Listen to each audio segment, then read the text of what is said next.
Welcome back to the morning show here on Arise News. Thank you for staying with us.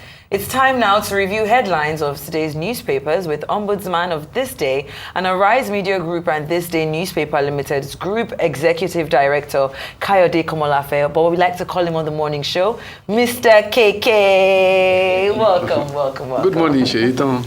Good morning, Ariswa. Good morning, sir. Good morning, Oji, and good morning, Steve. Good morning, KK. Good to have you. Pleased to be here too. All right, let's proceed with the review of headlines. We start with This Day on Sunday, the newspaper of record. Top to bottom, the window story says, to boost power availability in Nigeria, NERC directs system operator to limit supply to Benin, Niger, Togo. And the riders cap supply to cross-border customers at 6% of total output. Federal government, NSIA, to inject 1 trillion naira to close 7 million electricity metering gap. That story is on page 5 of today's newspaper, This Day on Sunday. And under the masthead is the story, GTCO, Zenith Bank, Access Bank, 5 others declare 1.13 trillion naira profit in Q1 of 2024. And the story after that says, don't allow US, French military bases in Nigeria. Northern thought leaders tell Tinubu. We already had a guest earlier, Group Captain Shehu, who spoke eloquently about why and how it is impossible that will ever happen in Nigeria, in spite of the body language, apparently, of the current administration. The lead story itself says banditry, now business venture for security agents. Government officials, Katsina governor raises the alarm. Says one bandit leader has over 100 camps in a state. Kebbi governor vows to sign death warrant against bandits informant. And last but not the least, Nigerians in a hurry to see positive changes. Sultan tells leaders. That story is on page 14. And the cover picture, honored by his people. That's the president of the Senate, Godswill Akpabio, and Governor of Akwa Ibom State, Pastor Umoeno, during the grand reception organized by Akwa Ibom Northwest Senatorial District in honor of the Senate President in Ikorekpene, Akwa Ibom State yesterday. Those are the stories. KK. Yeah, thank you, Steve. I think the front page of This Day Today is, in a way, representative, of the front pages of other newspapers, in the sense that you have a mixture of political, economic, security stories, which is quite understandable, and that reflects, the reality, of the country today. Now, if we start with the lead story of this day, that is the concern, expressed by some compatriots, about the I don't know what you call it, whether it's a rumor or the speculation that America might be relocating military bases, to Nigeria. Have prominent Nigerians, including the former INEC chairman, Professor Tahiru Jeka, Professor Jibo Ibrahim, and quite a few others, But first of all, let me make, because you have to put it in the context. And the context is that, first, just like Group Captain Cheo, made the point in his very fine analysis in earlier segment of the show, the point must be emphasized that up to now, officially, there is no any statement, any factor established that whether America or any other Western country has made the request, or whether Nigerian government is planning to do that. So we must emphasize that what we are dealing with, essentially is a speculation. But then the concern is legitimate, and I'm saying that the legitimacy of it, will only be appreciated, if you look at it in a historical context. because what this concern, which by the way, again, it should also, contrary to, the way, some is put in some of the headlines, it's not a northern concern, it's a national concern, because we are talking of relocation of militaries to Nigeria, okay, that the signatories, to that statement, which is the, peg, of the story now, are compatriots who have not, does not make it to be a northern concern, it's a national concern, and I imagine that they're actually, speaking for Nigeria. And what is happening now is reminiscent of the resistance that was given when there was the Anglo-Nigerian Defense Pact in 1961, and of course then the resistance too was, quite, national, and of course, spearheaded then, by people who were in their youth, Interestingly, one of the leaders of that resistance then, who is now in his 90s, is Alhaji Femi Okunu, who thankfully is still very much around, as some of his colleagues, and they resisted it, to the extent that the government of Alhaji Tafawa Balewa, as Prime Minister then, had to rescind the decision. Later in 1978, when the military government of Obasanjo, attempted the renegotiation, the conclusion then was that Nigeria will not, sign, such of a pact, given the geopolitical, implications, and like I said, Group Captain Shehu, had a very fine analysis in the morning, and this same story, you could find it in some of the, front pages, The other story, which I think will also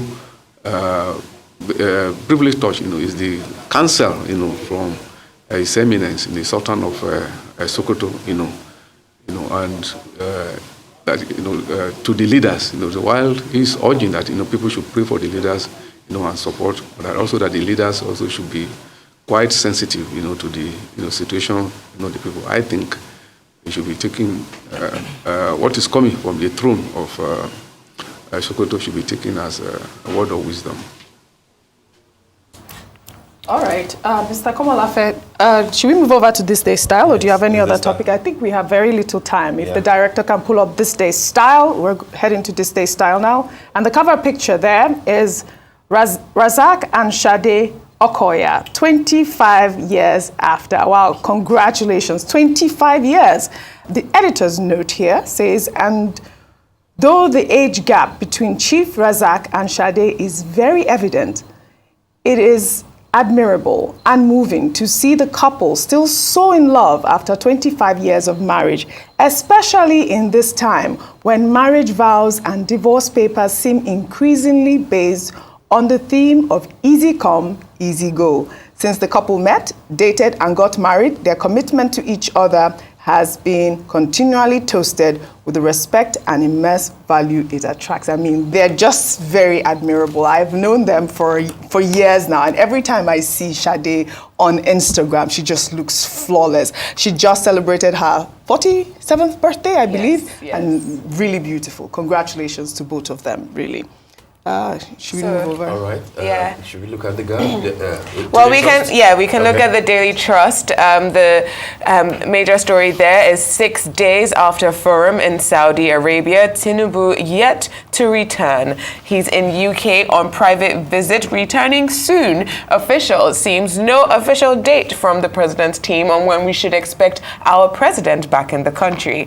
But right up under the masthead there, we do have a story that I find very interesting. How housewife died protecting son in Edo does seem reminiscent of the story that was on the front of the Vanguard yesterday about a police inspector who cut off the hand of his wife. And under that it says, 14 years after Umaru Yar'Adua's death, Nigeria would have been much better, says aide. Those are the main stories on the front of the Daily Trust. All right, the Guardian. Just a quick one on that Daily Trust. Who's saying that the president is on official trip to the UK? It says he is on a private visit returning soon. The Daily Trust has tagged that officials, and the rest of that story is on page 4 of the Daily Trust. We discussed that yesterday, didn't we? We did. But there's a response right now. There's a response. All right, let's look at the Move Guardian. quickly to the Guardian, and Yes. the major headline there reads, Forex market defies interventions as CBN shops for alternatives. It says the Apex Bank has not abandoned the unified exchange rate. It's raising the MPR to curb inflation will fail. And this is according to Emmanuel, who says that the secured country, productive economy will stabilize the nation's economy, nation's currency. Now this is according to economists, and it is on page 2. Under the masthead, there's the story on press freedom. We touched on that during the headline stories at the beginning. The coalition condemns the continued detention of journalists by police. That's also on page 2. Very important story there at the bottom. Police arrest 98 suspects for kidnapping and 3 others in Yobe. I mean, we definitely know about the high rise of kidnapping, but to see that suspects, about 98 of them, have been arrested, looks like a good development for the Nigerian police. Mr. KK? Yes. On the front page of Daily Trust, there is this important story of the anniversary of the death of President Umaru Yar'Adua. It's 14 years today that he died, and incidentally, at the back page of this day, to your a tribute there, paid to President Umaru Yar'Adua by one of his aides, Alhaji, Tanimu. Of course, it will remain a matter of historical conjecture that if his health, permitted, if he had lived, he died, while in office, after, months of ill health, that the impact that the presidency of Umaru Yar'Adua, could have had, if he had lived longer. Like I said, he remains a historical figure, and that debate will remain. So that I think it's important that that is well underlined, that today is the anniversary, the 14th anniversary of the death of President Umaru Yar'Adua.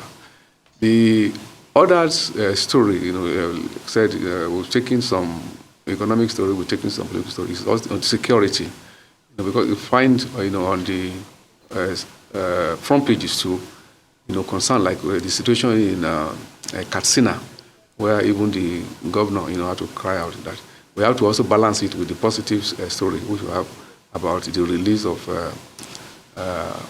those who are kidnapped in Yobe.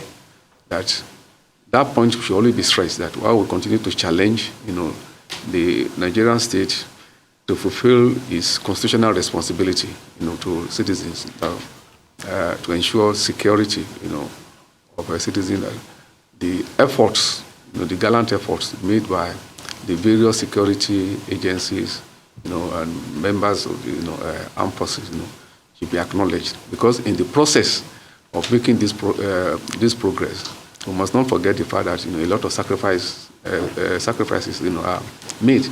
In the process, some of these operatives, policemen, security agents, soldiers, are killed, in the process. So it's not as if nothing is being done. So while we continue to challenge them, we must continue to also, appreciate the efforts that is making, and also, celebrate the successes that is made.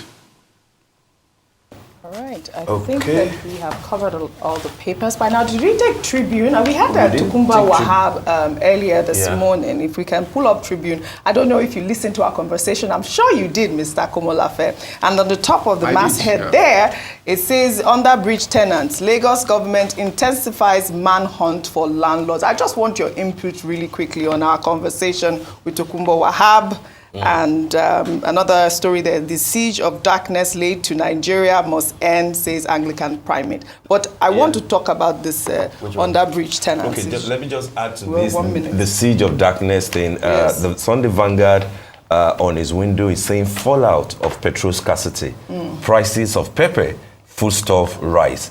Double wahala in weird week, no fuel, no electricity. 74-year-old ex-commissioner other Nigerians share harrowing experiences of trekking long distances and during heat wave. Okay, Kay, what has been your own experience? Fallout of petrol scarcity, of the scarcity as well. Yeah, Steve, that's why I said earlier that the front pages today are actually reflective of the reality, you know, in terms of the stories. The editor did their work. Because you have that human angle aspect, because you are a Lagosian, really. Okay, on these under-bridge tenants that exactly. were I think I am not for the wrong-headed populism in this matter, you know. Because like Tokumbo, the Honorable Commissioner said in the morning, you know, what makes an organized society is that rules must be obeyed, you know. I mean, the regulations should be you know. This laissez-faire attitude of people, you know, taking the laws, you know, to their hand, and when the law is not enforced, then you resort into propaganda in the media, and you know, some false populism, you know, is misplaced, you know, because here we are talking of environment, you know, because the irresponsibility of people, you know, building in wrong places, like, they endanger the lives of, you know, the rest of us, you know. If that is not done, this year the meteorological agency, you know, had already made forecasts that there will be floods, you know, in parts, you know, of Lagos. So if as a result of the recklessness of those people who are building, you know, on canals, if you have flood, the same citizen will turn around and you blame the Lagos state government, you know, of not enforcing the rule, you know, to prevent a flood. So I am on the side of the Lagos state government on this matter. All right, Mr. Komolafe. Always a pleasure to have you on the newspaper review. Thank you very much for joining us.